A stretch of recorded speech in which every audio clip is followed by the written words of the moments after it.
إن الحمد لله نحمده ونستعينه ونستغفره ونؤمن به ونتوكل عليه ونعوذ بالله من شرور أنفسنا ومن سيئات أعمالنا ونعوذ بالله من شرور أنفسنا ومن سيئات أعمالنا من يهده الله فلا مضل له ومن يضلله فلا هادي له أشهد أن لا إله إلا الله وحده لا شريك له وأشهد أن سيدنا ونبينا وحبيبنا وشفيعنا ومولانا محمدا عبده ورسوله صلى الله عليه وعلى آله وصحبه وسلم أما بعد فقد قال الله تبارك وتعالى بعد أعوذ بالله من الشيطان الرجيم بسم الله الرحمن الرحيم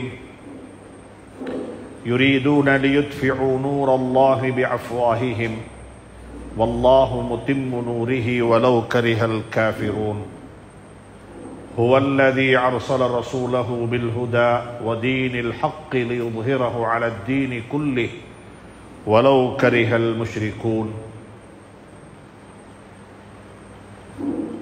அல்லாஹ்வின் நல்லடியார்களே, அன்பு சகோதர நண்பர்களே, பெரியவர்களே, அல்லாஹுவை பயந்து தக்குவா செய்து அவனால் ஏவப்பட்ட ஏவல்களை எல்லாம் எடுத்து நடக்கும்படியாகவும் வேண்டாம் என்று சொல்லப்பட்ட விளக்கப்பட்ட அத்துணை வகையான பாவங்களை விட்டும் தன்னையும் தன்னை சார்ந்தோரையும் பாதுகாத்து விலகி நடந்து கொள்ளும்படியாக முதலாவதாக எனக்கும் அப்பால் உங்களுக்கும் ஞாபகமூட்டிக் கொள்கின்றேன், வசியத்தும் செய்து கொள்கின்றேன், அன்பு கட்டளையும் பிறப்பித்துக் கொள்கின்றேன்.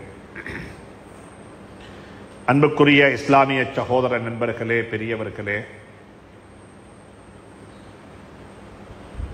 ரமதானுடைய மாதம் வருவதற்கு முன்னாலேயே ரமதானை பற்றி பேசுவது, அதற்காக வேண்டி பிரார்த்தனைகள் செய்வது, அதற்கான முன்னேற்பாடுகள் செய்து கொள்வதெல்லாம் எங்களுக்கு மத்தியில் காலாகாலமாக இருந்து வரக்கூடிய ஒரு விடயமாக இருந்து கொண்டிருக்கிறது. இப்பொழுது கொஞ்சம் வித்தியாசமாக யோசித்து பார்ப்போம். எங்களை வந்தடைந்த ரமலான் இன்றைய தினம்தான் எங்களை விட்டும் பிரியாவிடை பெற்று போகுது என்பதாக வைத்துக்கொண்டு அந்த நாளில் நான் எப்படி இருக்க வேண்டும், அந்த நாளில் நான் எப்படிப்பட்ட ஒரு மனிதனாக இருக்க வேண்டும் என்று நான் ஆசைப்படுகிறேன் என்பதை ஒவ்வொருவரும் ஒரு கணம் யோசித்து பார்த்தால் அதை குறிக்கோளாக வைத்து எங்களுடைய நோன்புகளை அமைத்துக் கொள்வது மிகவும் பொருத்தமானதாக, மிகவும் லேசானதாக இருக்கும். எப்பயுமே சொல்லுவார்கள், இலக்கை முதலாவது அடையாளப்படுத்திக் கொள்ளுங்கள், இலக்கை முதலாவதாக குறியீடிட்டுக் கொள்ளுங்கள், இதைத்தான் அடைய வேண்டும், இப்படித்தான் வாழ வேண்டும், இதை பெற்றுக்கொள்ள வேண்டும் என்று சொல்லி முதலாவது இலக்கை நிர்ணயித்துக் கொண்டால் அந்த இலக்கை நோக்கி பயணிப்பது மிக லேசானதாக இருக்கும். அதே போலத்தான் ரமதான் வருகிறது, நோன்பு பிடிக்கப் போகின்றோம், இஃப்தார்கள் செய்ய போகின்றோம், சஹர்கள் சாப்பிட போகின்றோம், அன்னதானங்கள் கொடுக்க போகின்றோம். இவைகளெல்லாம் எங்களுடைய செயல்பாடுகள். இந்த செயல்பாடுகளினூடாக நாங்கள் எதனை அடையப் போகின்றோம், அடையப் போவது எது என்பதை முதலாவது நிர்ணயம் செய்து கொண்டால் அதை நோக்கி பயணிப்பது மிக லேசாக இருக்கும். அன்புக்குரிய நண்பர்களே, சகோதரர்களே, அநேகமான மனிதர்கள், எங்களில் அநேகமானவர்கள் ரமலானை வழியனுப்பும் பொழுது சந்தோஷமாக வழியனுப்புவது மிக குறைவு. தப்பிவிட்டதே, சந்தர்ப்பத்தை நழுக விட்டு விட்டோமே, அல்லது நல்ல ஒரு சந்தர்ப்பம் எனக்கு இருந்தது, என்னுடைய பொடுபோக்குத்தனத்தின் காரணமாக, சோம்பேறித்தனத்தின் காரணமாக, அல்லது அதனை பிற்போட்டு நாளைக்கு பார்ப்போம், நாளைக்கு பார்ப்போம் என்று சொல்லி அதனை பிற்போட்டதின் காரணமாக அந்த சந்தர்ப்பம் எங்களை விட்டு நழுகிவிட்டது என்பதை அநேகமான மனிதர்கள் நோன்பை வழியனுப்பும் பொழுது கண்டுகொள்வார்கள். நோன்பை வலியனுப்பும் பொழுது மட்டுமல்ல, குர்ஆன் மிக தெளிவாக சொல்லுகிறது, உலகத்திலிருந்து பிரியாவிடை விட்டு போகக்கூடிய மனிதரும் அப்படித்தான் போகிறான். ரப்பனா அப்ஸர்னா வஸமிஅனா ஃபர்ஜிஅனா, ரப்பனா அப்ஸர்னா வஸமிஅனா ஃபர்ஜிஅனா. இதே போல அல்லாஹ் சுப்ஹானஹு வ தஆலா சூரத்து ஜுமர்ல சொல்லுகிறான். 3 வகையான விடயங்கள் அல்லாஹ் சொல்லுகின்றான். மனிதர்கள் கடைசி நேரத்தில் யா ஹஸ்ரதா அலா மா ஃபர்ரத்து ஃபீ ஜம்பில்லாஹ், மனிதனுடைய வாழ்க்கையில மனிதனுக்கு சந்தர்ப்பங்கள், ஆப்பர்ச்சுனிட்டிஸ் கிடைக்கும், அதனை நழுக விட்டு விட்டு வருத்தப்படக்கூடியவர்கள் தான் நம்மில் அநேகமானவர்கள். இப்பொழுது பேசுகின்றோம், ரமலான் வரப்போகிறது, இன்னும் 2-3 வாரங்களில் பேசுவோம், ரமலானில் வாழ்ந்து கொண்டிருக்கின்றோம், அதனை தொடர்ந்து சொல்லுவோம், ரமலான் எங்களை விட்டு பிரிய போகிறது. பிரிய போகக்கூடிய நாளில் நான் எப்படி இருக்க வேண்டும்? அதைத்தான் சொன்னார்கள் ஸல்லல்லாஹு அலைஹி வஸல்லம் அவர்கள். ரமலான் எங்களை விட்டு பிரியக்கூடிய நாளில் நாங்கள் எப்படி தெரியுமா இருக்க வேண்டும்? பாவமற்றவர்களாக இருக்க வேண்டும். ரமலானை அடைந்தும் யாருடைய பாவங்கள் மன்னிக்கப்படவில்லையோ, யாருக்கு தௌபா நசீபாகவில்லையோ, யாருடைய பாவ மன்னிப்புக்காக வேண்டி அவர் கண்ணால் கண்ணீர் கொட்டி சிந்தி அல்லாஹ்விடத்தில் மன்றாடி அல்லாஹ்விடத்தில் ஒரு சத்திய பிரமாணம் செய்து இதற்கு பிறகு இந்த பாவத்தை நான் செய்ய மாட்டேன் என்ற ஒரு உணர்வு யாருக்கு வரவில்லையோ, அப்படிப்பட்டவனுக்கு நாசம் உண்டாகட்டும் என்று சொல்லி ஸல்லல்லாஹு அலைஹி வஸல்லம் அவர்கள் ஆமீன் சொல்லவில்லை, அவர்களுக்கு ஆமீன் சொல்லும்படியாக சொல்லப்பட்டது. பதுவா செய்தது ஜிப்ரீல் அலைஹிஸ்ஸலாத்து வஸ்ஸலாம், செய்யப்பட்ட இடம் மஸ்ஜிதுன் நபவி, செய்யப்பட்ட நாள் அநேகமான உலமாக்களுடைய கருத்து அது ஒரு வெள்ளிக்கிழமை, செய்யப்பட்ட நேரம் இமாம் அவர்கள் மிம்பரில் ஏறும் பொழுது. உங்களுக்கே கொஞ்சம் அனலைஸ் பண்ணி பார்க்கலாம் எவ்வளவு ஒரு பவர்ஃபுல்லான ஒரு பதுவா என்று சொல்லி. 3 விடயங்களை சுட்டிக்காட்டினார்கள் ஸல்லல்லாஹு அலைஹி வஸல்லம். ஒன்று சொன்னார்கள், வயது முதிர்ந்த பெற்றோரை அடைந்தும் தாய் தந்தையை அடைந்தும் அவர்களுக்கு ஹிதுமத்து செய்து உதவி செய்து உபகாரம் செய்து அவருடைய பொருத்தத்தை யார் பெற்றுக்கொள்ளவில்லையோ அவனும் நாசமாகட்டும். ஆமீன் சொல்லப்பட்டது. 2வது, ரமலானை அடைந்தும் யாருக்கு அந்த பாக்கியம் கிடைக்கவில்லையோ அவரும் நாசமாகட்டும். 3வது சொல்லப்பட்டது, ஹஜ்ரத் ரசூலுல்லாஹி ஸல்லல்லாஹு அலைஹி வஸல்லம் திருநாமம் எந்த சபையில சொல்லப்படுகிறதோ பெயரை கேட்டதற்கு பிறகும் ஸலவாத்து சொல்லாதவர்கள். அன்புக்குரிய நண்பர்களே, சகோதரர்களே, ரமலானை நாங்கள் வழியெழுப்பும் பொழுது பாவமற்றவர்களாக வழியெழுப்ப வேண்டும். இதுதான் குறிக்கோள். நாங்கள் என்ன செய்ய வேண்டும்? பாவங்களுக்கு இப்பொழுதிருந்தே பாவத்தை களைவது எப்படி, பாவத்திலிருந்து விடுபட்டு வெளியே வருவது எப்படி, ஒவ்வொரு மனிதனும் யோசிக்க வேண்டும். என்னுடைய வாழ்க்கையில் என்னென்ன பாவங்கள் இருக்கிறது ஒன்றை சொல்லித்தாரம் கேட்டுக்கொள்ளுங்க. ரமலான் என்பது நன்மைகளை கூட்டுவதற்குரிய மாதம் என்பதை விடவும் பாவங்களை குறைப்பதற்கான மாதம். நன்மைகளை கூட்டுவதை விடவும் பாவங்களை இல்லாமலாக்கிக் கொள்வதற்கான மாதம். இந்த பாவங்களுக்கெல்லாம் தௌபா செய்ய வேண்டும். இந்த தவறுகளுக்கெல்லாம் அல்லாஹ்விடத்தில் மன்னிப்பு கேட்க வேண்டும். வட்டி வாங்கிக் கொண்டிருக்கிறேனா? வட்டியிலேயே வாழ்ந்து கொண்டு எப்படி இந்த தௌபா செய்ய போறோம்? வட்டி இருக்கிறது, வீடும் வட்டியில, வாகனமும் வட்டியில, தொழிலும் வட்டியில.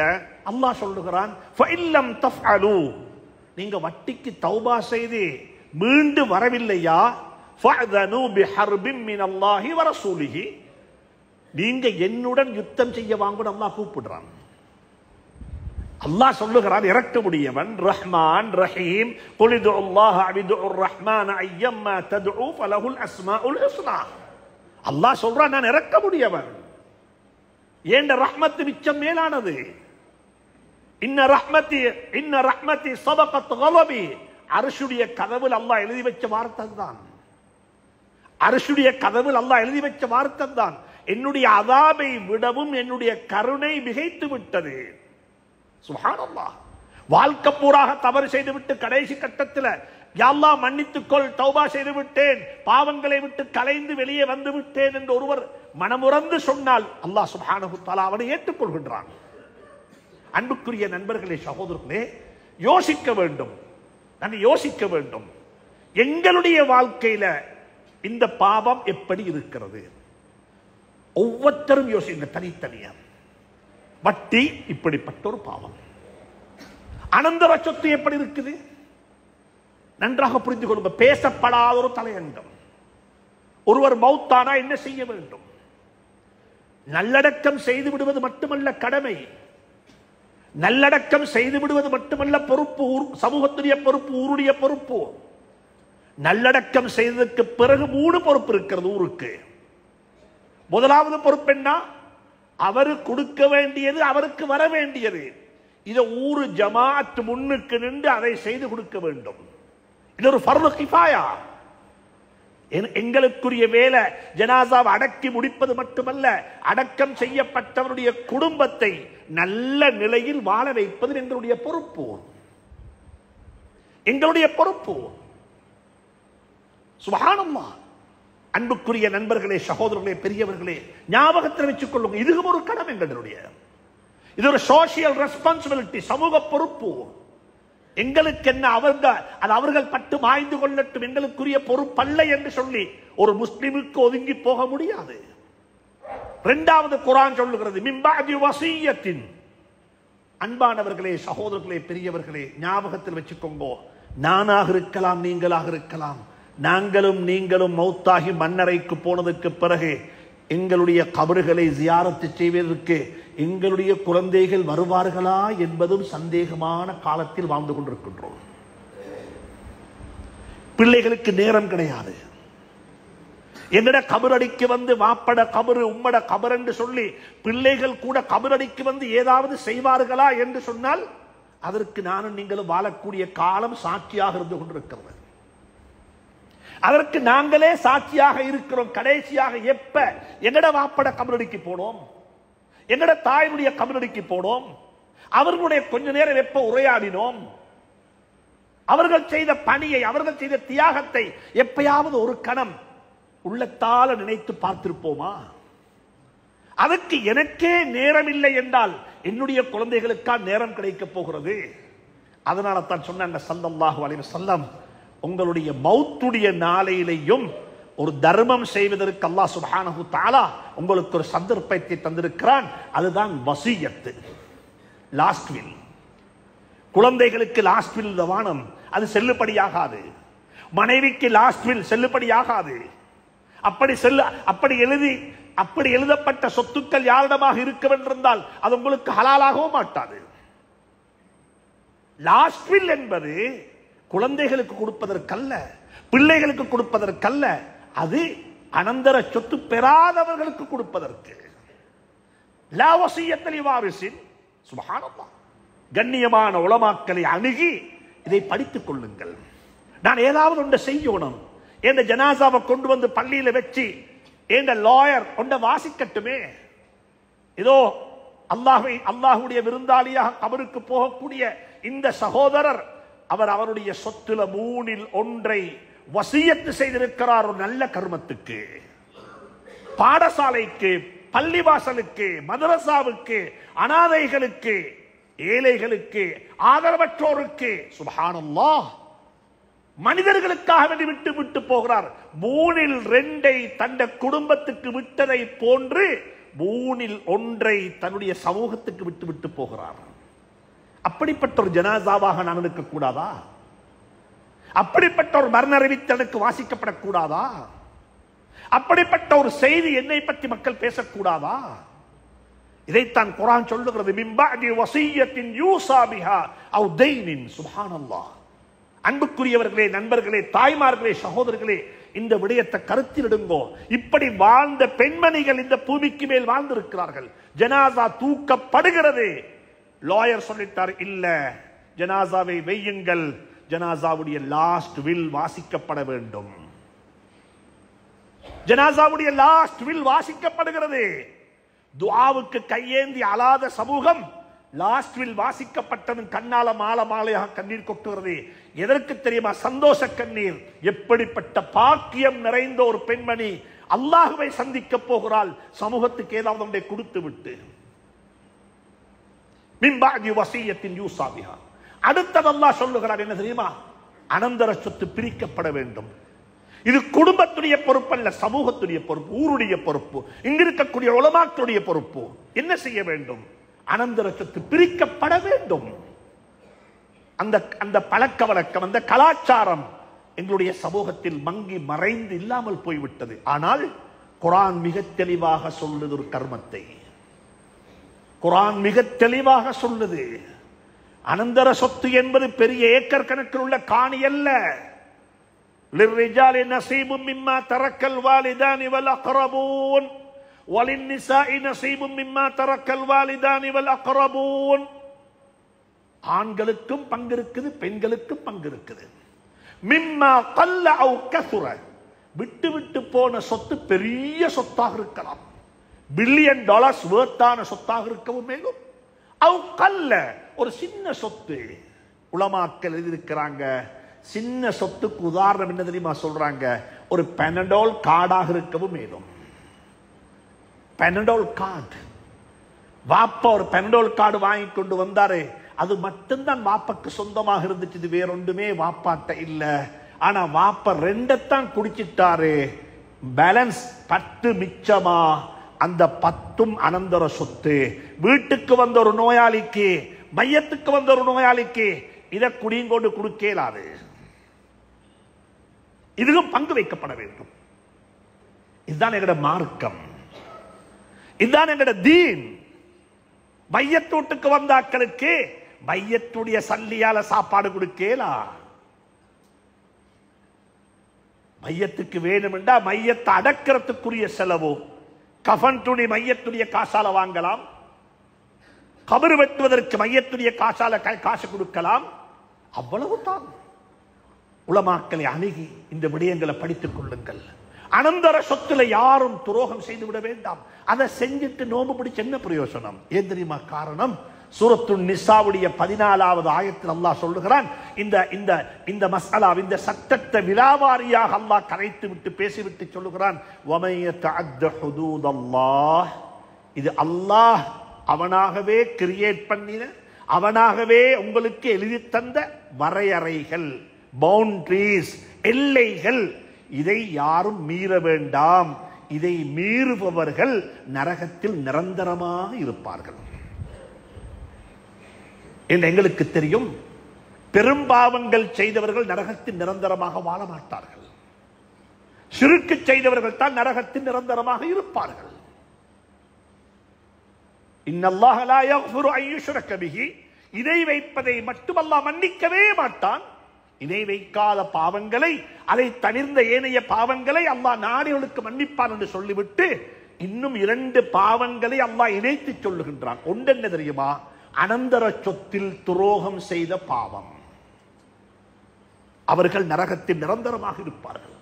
இன்னொன்று, ஒரு முஸ்லிமை, ஒரு முஃமினை கொலை செய்வதற்கு காரணமாக இருந்தவர்கள், அது நேரடியாக கொலை செய்திருக்கலாம், இன்டிரெக்டாக கொலை செய்திருக்கலாம், கண்ட்ராக்ட் கொடுத்து கொலை செய்திருக்கலாம், சூனியம் செய்து கொலை செய்திருக்கலாம். எப்படியாவது ஒருவனுடைய உயிரை வாங்குவது, உயிரை எடுப்பதற்கு ஒருவர் காரணமாக இருந்தால் அவனையும் அல்லாஹ் குர்ஆனில் ஹாலிதன் ஃபீஹா, அதிலே நிரந்தரமாக இருப்பான் என்று அல்லாஹ் சுப்ஹானஹு வ தஆலா அதற்கு அந்த பாவத்தையும் கூறிட்டு காட்டியிருக்கின்றான்.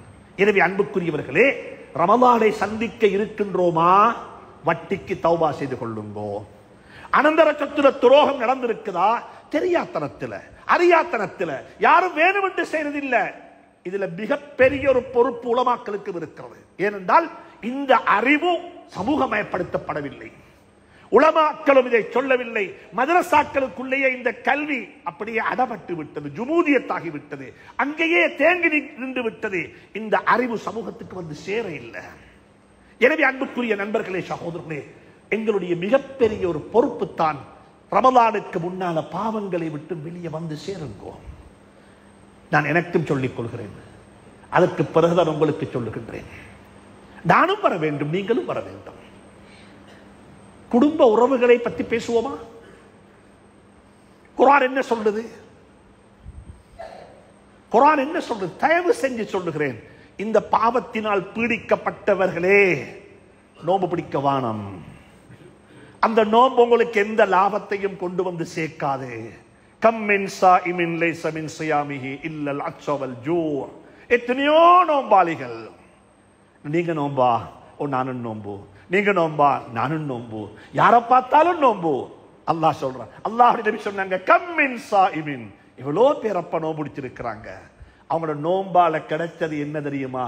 வெறுமனே பசியும் தாகமும் மட்டும்தான், வேறொன்றும் கிடைச்சல்ல. அந்த கூட்டமாக அல்லாஹ் என்னை உங்களையும் ஆக்காம இருப்பானாக. இப்ப யோசிங்க பாப்போம், அவங்க யாரு? அவங்களோட பாவம் என்ன? அல்லாஹ் குர்ஆன்ல சில பாவங்களை சொல்லும் பொழுது லானத்தோட சேர்த்து சொல்லி இருக்கிறான். லானத்து செய்யறான் அல்லாஹ் சுப்ஹானஹு வ தஆலா. நாசம் உண்டாகட்டும், சாபம் உண்டாகட்டும்.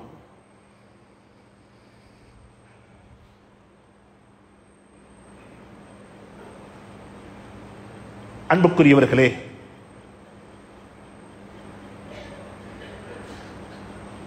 புண்ணுக்கு வைத்தியம் செய்ய போனா முதலாவது டாக்டர் செய்த வேலை அந்த புண்ணுல இருக்கக்கூடிய அசுத்தத்தையும் அழுக்கையும் சேலையும் சலத்தையும் அகற்றி விடுவார். புண்ணை கிளீன் பண்ணாம மருந்து கட்டேலாது. டிரஸிங் செய்வதற்கு புண்ணுக்கு என்ன செய்ய வேண்டும்? புண்ணை சுத்தம் செய்ய வேண்டும். ரமலான் என்பது ஒரு டிரஸிங் ஆக இருந்தா, ரமலானுக்கு முன்னே உள்ள ஷஅபான் அது ஒரு கிளீனிங் மாசம். எங்களை கிளீன் பண்ணணும். ரமலானுடைய பிறை தென்பட முந்தி என் வீட்டுடைய டீல் என்ற கையில, என் வாகனத்துடைய புக் என்ற கையில, இது சுத்தம், ஹலால். என்ற தொழில் ஹலால். அனந்தர சொத்தா இப்ப பிரிக்கேலதா, குடும்பத்தை கூப்பிடுங்கோ, சொல்லுங்கோ, எல்லாரையும் கூப்பிட்டு ஏதோ நடந்திருக்குது, நாங்க தெரியாம செஞ்சிட்டோம், ஒத்தருக்கு ஹலால் செஞ்சு முடிச்சிடுங்க. ஹலால் எனக்கு கூட வர வேண்டி இருந்துச்சா, நான் ஹலால் சொல்லிட்டேன். யாருக்காவது கூட வந்திருக்குதா, அதை திருப்பி கொடுத்துடுங்கோ. இதுதான் தௌபா. இதுக்கு தௌபா மக்காவுக்கு போறதல்ல, இதுக்கு தௌபா அழுகிறதல்ல, இதுக்கு தௌபா 27 அல்ல. இதுக்கு தௌபா எனக்கு வர இருக்குது, மற்றவன கஷ்டத்துல போட தேவையில்ல, எல்லாரையும் கூப்பிட்டு எனக்கு வர வேண்டிய சொத்தை நான் ஹலால் சொல்லிட்டேன், நான் அல்லாஹ் எனக்கு நல்லாக தருவான், அது உங்களுக்கு ஹலாலாக இருக்கட்டும் என்று சொல்லுங்கோ. யாரிடத்துல கூட வந்திருக்குதோ அவங்க எல்லாரையும் கூப்பிட்டு தௌபா செய்ய கேட்க வேணாம். உங்களோட சொத்தொண்டு எனக்கு தெரியாம என்னிடத்துல வந்திருக்குது, இது ஏண்டதல்ல, இது உங்களது வாப்பா, எடுத்துக்கொண்டு திருப்பி கொடுத்துடுங்க. இதுதான் நடக்கணும். குடும்ப உறவுகளா, குர்ஆன்ல 3 இடத்துல அல்லாஹ் லானத்து செய்றான். சூரத்துல் பக்ரா, சூரத்துர் ரஅத், சூரா முஹம்மத். இந்த 3லையும் வல்லதீன யக்தஊன மா அமர அல்லாஹு பிஹி அய்யூஸல், சேர்ந்து வாழு என்று சொன்னவர்களை யாரெல்லாம் பிரிந்து வாழுகிறார்களோ, குடும்பத்தோட சேர்ந்து வாழுவாப்பா, பிள்ளைகளோட சேர்ந்து வாழுங்கோ, பெற்றோரோட சேர்ந்து வாழுங்கோ, மனைவியோட சேர்ந்து வாழுங்கோ, வாப்பட குடும்பத்தோட சேர்ந்து வாழுங்கோ, பிள்ளைகளுடைய அதாவது தாயினுடைய குடும்பத்துடன் சேர்ந்து வாழுங்கோ, மனைவியுடைய குடும்பத்துடன் சேர்ந்து வாழுங்கோ. இவர்களுடன் சேர்ந்து வாழ சொன்னது யாரு தெரியுமா? நாங்க சொல்ல இல்ல, அல்லாஹ் சொல்றான், நான் சொல்லுகிறேன். வல்லதீன யக்தஊன மா அமர அல்லாஹு பிஹி அய்யூஸல், யாருடன் சேர்ந்து வாழும்படியாக நான் சொன்னதற்கு பிறகும் நீங்க பிரிஞ்சு வாழ்றீங்களா, உலாஇக லஹுமுல் லஅனா, அவர்கள் மீது சாபம் உண்டாகட்டும். நான் என்ன வாப்போடைய கோவிச்சு கொண்டு நவைத்து சௌபகதின் என்றான், இது பொருந்துமா? இந்த நானவோட கோபம் பேசுறதில்ல, எனக்கு நானக்கு ஒத்து வராது. நாங்க வீட்டில் உட்கார்ந்து கொண்டு மன்னிப்பு கேட்கிறோம், யா அல்லாஹ் முஸ்லிம்களுடைய பாவங்களை எல்லாம் மன்னிச்சுடு என்று கண்ணால கண்ணீர் கொட்டுறோம். மலக்குமார் சிரிக்குப்பாங்க, என்னடா நானவோட கோவிச்சு கொண்டு துஆவா? அல்லாஹ்வுக்கு லானத்து செய்றானே, உலாயிக லஹுமுல் லஅனா ஃபஅஸம்மஹுமுல்லாஹ் வஅமா. சுப்ஹானல்லாஹ், அல்லாஹ் லானத்து செய்து சொல்றான், உன்ட கண் குருடாகட்டும், உன்ட காது கேட்காம இருக்கட்டும். என்ன அர்த்தம்? என்ன அர்த்தம்? குடும்பத்தை பிரிஞ்சு வாழ்ந்தா அந்த குடும்பத்துடைய நலவு கண்ணுக்கு தென்படவே மாட்டாது. குடும்பத்தை பிரிஞ்சு வாழ்ந்தா அந்த குடும்பத்தை பற்றி பேசப்படக்கூடிய எந்த ஒரு நலவும் நல்லது காதுல கேட்காது. அல்லாஹ் சுப்ஹானஹு வ தஆலா குர்ஆனை படிங்கோ, குர்ஆனை படிங்கோ. மிக இரக்கமாக சொல்லுகின்றேன், மிக அன்பாக சொல்லுகின்றேன். சுருக்கம் என்ன தெரியுமா? குடும்பம் உறவை பேணிக் கொள்ளுங்கள், குடும்ப உறவை மதித்து நடவுங்கள். எந்த அளவுக்கு என்று சொன்னா, ஸல்லல்லாஹு அலைஹி வஸல்லம் அவர்கள் மரணப்படுக்கையில் இருக்கிறாங்க. ஒவ்வொரு சஹாபியையும் கூப்பிட்டு அவரவர்களுக்கு தேவையான தனித்தனி புத்திமதி சொன்னாங்க. அபூபக்கருக்கு சொல்ல வேண்டியது தனிய, உமருக்கு சொல்ல வேண்டியது தனிய. உமர் ரலியல்லாஹு தஆலா அன்ஹுக்கு சொன்ன புத்திமதி என்ன தெரியுமா? ஒரு புத்தி சொன்னாங்க. உமர், நீங்க ஹலீஃபா, நீங்க சொன்னது போல, நீங்க விரும்பியது போல, நீங்க குர்ஆன் இறங்குறதுக்கு முன்னாலே சொன்னீங்க இப்படித்தான் இருக்கணும் என்று. குர்ஆன் அப்படி 14 இடத்துல உமர் சொன்னது போல குர்ஆன் இறங்கி இருக்குது. உமர் ரலியல்லாஹு, அப்படிப்பட்ட உமர் ரலியல்லாஹு தஆலா அவங்கள சொன்னாங்க, உமர், உங்களோட காலத்துல நீங்க ஒருத்தரை சந்திப்பீங்க. அவருடைய பேர் என்ன தெரியுமா? உவைஸ் இப்னு ஆமிர். யமன்ல இருந்து வருவாரு, ஹதரமௌத் என்ற கிராமத்திலிருந்து வருவாரு. இப்படிப்பட்ட அடையாளங்கள் இருக்கும். அவருக்கு வெண்குஷ்டம் இருந்திருக்கும். அந்த வெண்குஷ்ட நோய் குணமாவி 4 விரல் வச்சில் இடம் மட்டும் அவரது உடம்புல அந்த நோய் குணமாகாம இருக்கும். அப்படிப்பட்ட ஒருத்தர் வருவாரு. அவர் வந்தா நீங்க ஒரு வேலை செய்ய, என்ன தெரியுமா? அவரிடத்துல போயிட்டு சொல்லுங்கோ, ஏண்ட பாவ மன்னிப்பு, அவரிடத்துல போய் உங்களுடைய பாவங்களுக்காக வேண்டி அல்லாஹ்விடத்துல மன்னிப்பு கேட்கும்படியா அவர்கிட்ட சொல்லுங்கோண்டாங்க. என்ன சொன்னாங்க? உமர் யாரு தெரியுமா? ஹஜ்ஜிக்கு போறாரு, உம்ராவுக்கு போறாரு. நபிகிட்ட போய் சொன்னாங்க, நபியே நாயகமே, நான் உம்ராவுக்கு போறேன் என்று சொன்ன சந்தர்ப்பத்தில் நபி ஸல்லல்லாஹு அலைஹி வஸல்லம் உமரை பார்த்து சொன்னாங்க, உமர், உங்களோட துஆவுல என்னையும் சேர்த்திக்கோங்கோன்னாங்க. யாருடைய துஆவுல என்ன சேர்த்திக்கோங்கோன்னு எந்த உமரை பார்த்து சொன்னாங்களோ அதே உமருக்கு சொல்றாங்க, உமர், உங்களோட காலத்தில் ஒருத்தர் வருவாரு, உவைஸ் இப்னு ஆமிர் என்ற ஒருத்தர் வருவாரு. அவரை சந்தித்தா நீங்க என்ன தெரியுமா செய்யுங்க? உங்களுடைய பாவங்களுக்கு அவர்கிட்ட மன்னிப்பு கேட்கும்படியாக சொல்லுங்கோண்டாங்க. ஏன் தெரியுமா காரணம்? இன்னஹு கான பார்ரன் லிவாலிததிஹி. அவர் அவருடைய தாய்க்கு பணிவிடை செய்து, தாய்க்கு ஹிதுமத்து செய்து, தாயினுடைய அன்பை வென்று கொண்டவர். இந்த ஹதீஸ படித்ததுக்கு பிறகும் உம்மவையும் வாப்பவையும் தனிய வைக்கலுமா? முதியோர் இல்லத்தில் போடலுமா? அவங்கள டெலிபோனை கட் பண்ணலுமா? அவங்க டெலிபோனுக்கு ஆன்சர் பண்ணாம கேளுமா? அவங்க கேட்டதை கொடுக்காம கேளுமா? நபி ஸல்லல்லாஹு அலைஹி வஸல்லம் அவர்களுடைய காலத்தில் பிறந்து வளர்ந்த உவைஸ் இப்னு ஆமிர் அவர்கள் நபியை பார்க்க வர இல்ல. ஏண்டா நபியை பார்ப்பதை விடவும் என்ற உம்மவை பார்ப்பதற்கு இபாதத்துன்னு பார்த்தாங்க. யமன்ல இருந்த மதீனாவுக்கு தனியே போயிட்டு பார்த்துட்டு வந்திருந்த சஹாபியாக இருப்பாரு. ஆனா எனக்கு சஹாபி என்பது முக்கியம் இல்ல. எனக்கு முக்கியம் என்ன தெரியுமா? என்ற உம்மோட துஆ எனக்கு முக்கியம். அன்பான வாலிபர்களே, அன்பு சகோதர நண்பர்களே, எங்களை போல உம்மா வாப்பவ 2 பேரையும் கொண்டைத்த கபர்ல அடக்கிவிட்டு உம்மா வாப்பட நலவ பேசுவேன் இல்ல. வாழும் பொழுது பேசுங்கோ, வாழும் பொழுது தலைக்கு மேல வச்சு மதியுங்கோ. அல்லாஹ்ட்ட துஆ கேட்கறதுக்கு வழி சொல்லி தர கேட்டுக்கோங்க. நாங்கள் எல்லாம் யா அல்லாஹ், நான் தொழுதிருக்கிறேன், பள்ளி கட்டிருக்கிறேன், ஹஜ் செஞ்சிருக்கிறேன், மதரசா கட்டிருக்கிறேன், அனாதை இல்லம் செஞ்சிருக்கிறேன் என்று தான் நாங்கள் துஆ கேட்போம். ஆனா ஒருத்தர் துஆ கேட்டாரு, ஒரு கல்லு ஒரு குகைக்குள்ள வைத்து மாட்டிக்கொண்டு, புகாரி ஷரீஃப்ல வர ஹதீஸ், நீண்ட ஹதீஸ், இந்த ஹதீஸ படிங்கோ. அவர் துஆ கேட்டார், என்ன தெரியுமா?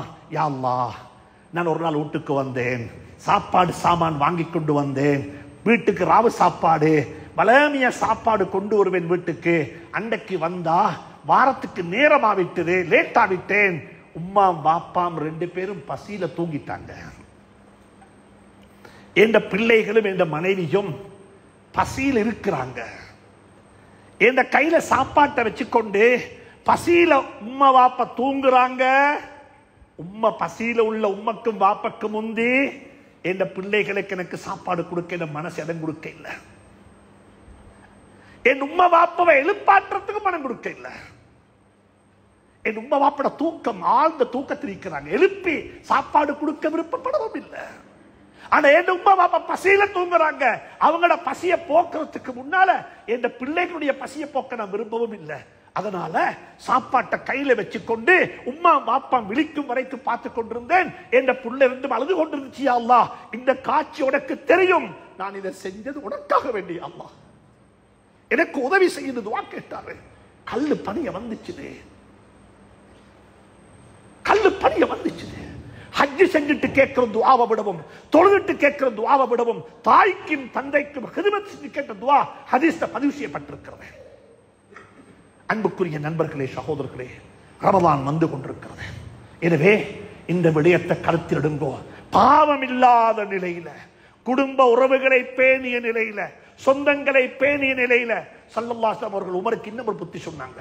உமர், இது உமருக்கல்ல, இது அம்ர் இப்னு ஆஸுக்கு சொன்ன புத்திமதி. அம்ர் இப்னு ஆஸை கூப்பிட்டாங்க. கூப்பிட்டு சொன்னாங்க, அம்ர் இப்னு ஆஸ், ஒரு காலம் வரும் நீங்க எகிப்துடைய கவர்னர் ஆகுவீங்க. உங்களோட கண்ட்ரோல்ல, உங்களோட தலைமைத்துவத்தின் கீழே எகிப்து வந்து சேரும். அங்க ஒரு ஊர் இருக்குது, அந்த ஊருடைய பேரே சொன்னாங்க. இந்த ஊர் தான் அந்த ஊர். ஊருடைய பேரே சொன்னாங்க. அந்த ஊருக்கு போனா அந்த ஊர் மக்களோட ரொம்ப நிதானமாக நடந்து கொண்டாங்க. ரியாதுஸ் ஸாலிஹீன்ல ஹதீஸ் இருக்குது, இதை எடுத்து படிங்கோ. அந்த ஊருக்கு போனா அந்த ஊர்ல ரொம்ப இரக்கமா நடந்து கொண்டாங்க. அந்த ஊர் மக்களோட ரொம்ப இரக்கமா நடந்து கொங்கோ. அந்த ஊர் மக்களை கண்ணியப்படுத்துங்கோ, அந்த ஊர் மக்களை சங்கைப்படுத்துங்கோ. ஆனா பேய்த்திருக்கிறீங்க இஸ்லாத்தின் பக்கமாக மக்களை கூப்பிடுவதற்கு அவங்க நன்முஸ்லிமாக இருக்க வேணும். அந்த மக்களோட நீங்க எப்படி நடந்து கொள்ளணும் என்றா இரக்கமா நடந்து கொள்ளணும். ஏன் தெரியுமா காரணம்? ஏண்ட உம்மா அந்த ஊரை சேர்ந்தவ, ஆமினா வல்ல, ஆமினா வல்ல. ஹஜ்ரத் இப்ராஹிம் அலைஹிஸ்ஸலாத்து வஸ்ஸலாமுடைய மனைவிமார்கள் ஒரு மனைவி அந்த ஊரை சேர்ந்தவங்க. 33வது பரம்பரையில பிறந்த புள்ள சொல்லுது, ஏண்ட உம்மா அந்த ஊரை சேர்ந்தவன். இதுதான் ஃபேமிலி ட்ரீ. ஒரு குடும்பத்துடைய ஃபேமிலி ட்ரீய ஸல்லல்லாஹு அலைஹி வஸல்லம் எப்படி பாதுகாத்தாங்க? ஏண்ட உம்மா அந்த ஊரை சேர்ந்தவங்க. ரெண்டாவது சொன்னாங்க, அந்த ஊருடைய ஒரு பெண்ணை நான் கல்யாணம் முடிச்சிருக்கிறேன், மாரியத்துல் கிப்திய்யா ரலியல்லாஹு தஆலா அன்ஹா, அந்த ஊரை சேர்ந்தவங்க. நான் கல்யாணம் முடிச்ச ஊர் அது. இதுதான் எங்களுடைய மார்க்கம் சொல்லி தந்த அடிப்படைகள். எங்களுக்கு குடும்ப உறவுகளை பேணுவதற்கு இந்த ஹதீஸை விட வேற ஹதீஸ் உங்களுக்கு தேவைப்பட மாட்டாது. இமாம் நவவி ரஹ்மத்துல்லாஹி அலைஹி ரியாதுஸ் ஸாலிஹீன்ல பதிவு செஞ்சிருக்கிறாங்க. அன்புக்குரிய நண்பர்களே, சகோதரர்களே, ரமலானை அடைவதற்கு முன்னால அல்லாஹ் எனக்கும் உங்களுக்கும் தௌஃபீக் செய்வானாக, எனக்கும் உங்களுக்கும் சந்தர்ப்பத்தை அமைச்சு தருவானாக. பாவம் இல்லாத நிலையில ரமலானை சந்திக்கிறதுக்கு, பாவம் இல்லாத நிலையில ரமலானை சந்திக்கிறதுக்கு இல்லாம பாவத்திலே பிறண்டு கொண்டு முருண்டு கொண்டும் இந்த ரமலானை சந்திப்போம் என்றிருந்தா வாழ்க்கையில சந்திச்ச ரமலானுகள்ல இதுவும் ஒரு ரமலானாக இருக்கும். அவ்வளவுதான். அதே மாதிரி மிக அன்பாக ஒரு விஷயத்தை சொல்லி முடிக்கிறேன். அன்புக்குரிய சகோதரர்களே, எங்க இருக்கிற எல்லாருக்கும் சொல்றேன், வசதி வாய்ப்பு உள்ளவர்களுக்கு சொல்றேன், குறிப்பாக உங்களோட குழந்தைகள் கல்வி கற்பதற்கு இங்கிருந்து கண்டிக்கு போறது பெரிய விஷயம் அல்ல. அல்லாஹ் உங்களுக்கு செல்வத்தை தந்திருக்கிறான், பணத்தை தந்திருக்கிறான், வசதியை தந்திருக்கிறான். உங்களோட பிள்ளைகள் போய்த்து படிச்சுட்டு வராங்க. அந்த பிள்ளைகளுக்கு நல்ல எதிர்காலம் கிட்ட வேண்டும் என்று அல்லாஹ்விடத்தில் துஆ செய்தேன். ஆனா அதை விடவும் முக்கியம் என்ன தெரியுமா? உங்களோட ஊர் பாடசாலை, உங்களோட ஊர் ஸ்கூல், அங்க படிக்கிற பிள்ளைகள் யாரு? இந்த ஒரு பிள்ளைகள் மட்டும்தான். இந்த ஒரு பிள்ளைகள் மட்டும்தான். அந்த பிள்ளைகள் ஒதுக்கி வச்சு பார்க்க முடியாது. அந்த பாடசாலைகள் எங்கட பாடசாலை, அங்க இருக்கிற பிள்ளைகள் எங்கட பிள்ளைகள். அங்க படிக்கிற ஒரு புள்ளத்தான் நாளைக்கு இந்த பள்ளிக்கு தலைவராக வரப்போறாரு, நிர்வாகத்தில் வரப்போறாரு, ஊர்ல ஒரு முக்கியமான ஆளா வரப்போறாரு. எனவே எல்லாருக்கும் சொல்றேன், பாடசாலைகளை ஒதுக்கி பார்க்க வானம். ஜமியத் உலமாவுக்கும் சொல்றேன், உலமாக்களுக்கும் சொல்றேன், மதரசா ஒரு கண்ணண்டா, மற்ற கண் எங்களுடைய பாடசாலைகள். பாடசாலைகளை எப்படி அதுக்குள்ள வேல்யூஸை கொண்டு வர முடியும், இஸ்லாம் சொல்லி தந்த பண்பாட்டை கொண்டு வர முடியும், எப்படி அங்க இருக்கக்கூடியவர்களையும் தொழுகையாளிகளாக மாற்ற முடியும், அங்க இருக்கக்கூடியவர்களுக்கும் தீனை எப்படி சொல்லிக் கொடுக்க முடியும், அதற்குரிய ஒரே ஒரு வழி இந்த மிம்பர்ல இருந்து சொல்லுவதல்ல, அவரிடத்தில் போய் சொல்ல வேண்டும், நாங்க சேர வேண்டும், இணைய வேண்டும். அனைவருக்கும் சொல்லுகின்றேன், பாடசாலைகளையும் இணைத்துக் கொள்ளுங்கள். எங்களுடைய செயல்பாடுகள்ல அவர்களுக்கு சொல்லிக் கொடுங்கள். அவருடைய குறைகளை மட்டும் பேசவானம், அவருடைய நலவுகளையும் பேசுங்கோ, அவர்களை ஊக்குவியுங்கள், அவர்களுக்கு நல்லதை சொல்லிக் கொடுங்கள். எனவே இது ஊருடைய மிகப்பெரிய கடமைப்பாடு. குறிப்பாக சொல்றேன், வசதி படைத்த செல்வம் கொடுக்கப்பட்ட செல்வந்தர்களே, உங்களோட பிள்ளைகள் படிப்பது போன்று ஏழைகளுடைய குழந்தைகளும் படிக்க வேண்டும். அதற்கு என்ன நாங்க செய்ய வேண்டுமோ அதை செய்யுங்கோ. அல்லாஹ் உங்களோட வாழ்க்கையை வரலாறாக மாற்றி விடுவான். அல்லாஹ் சுப்ஹானஹு தஆலா அப்படிப்பட்ட பாக்கியத்தை நம் அனைவருக்கும் தந்தருள்வானாக. நம் அனைவரையும் ஒன்றாக வாழ வைப்பானாக. யா அல்லாஹ், யா அல்லாஹ், நோன்பை வழி அனுப்பும் பொழுது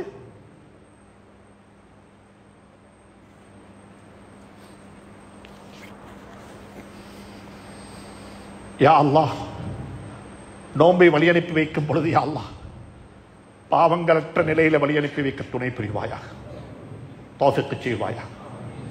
எங்களை மாற்றி அமைத்த ரமலானாக இந்த ரமலானை ஆக்கிவிடியா அல்லாஹ். எங்களை மனித புனிதர்களாக மாற்றிய ரமலானாக இந்த ரமலானை ஆக்கிவிடியா அல்லாஹ். என்னுடைய குழந்தைகளுக்கு நீயே போதுமானவன். பெற்றோர்களை கபர்களை பிரகாசமாக்கி வைப்பாயா. யார் யாருடைய பெற்றோர்கள் பூமிக்கு மேலே வாழ்ந்து கொண்டிருக்கிறார்களோ அவர்களுக்கு ஆரோக்கியமான ஆபியத்தான வாழ்க்கையை நசீபாக்கிடுவாயா. யா அல்லாஹ், நாம் அனைவருக்கும் ஆரோக்கியமான வாழ்வை நசீபாக்குவாயாக. எங்களுடைய ஷாபானில் பரக்கத்து செய்வாயாக.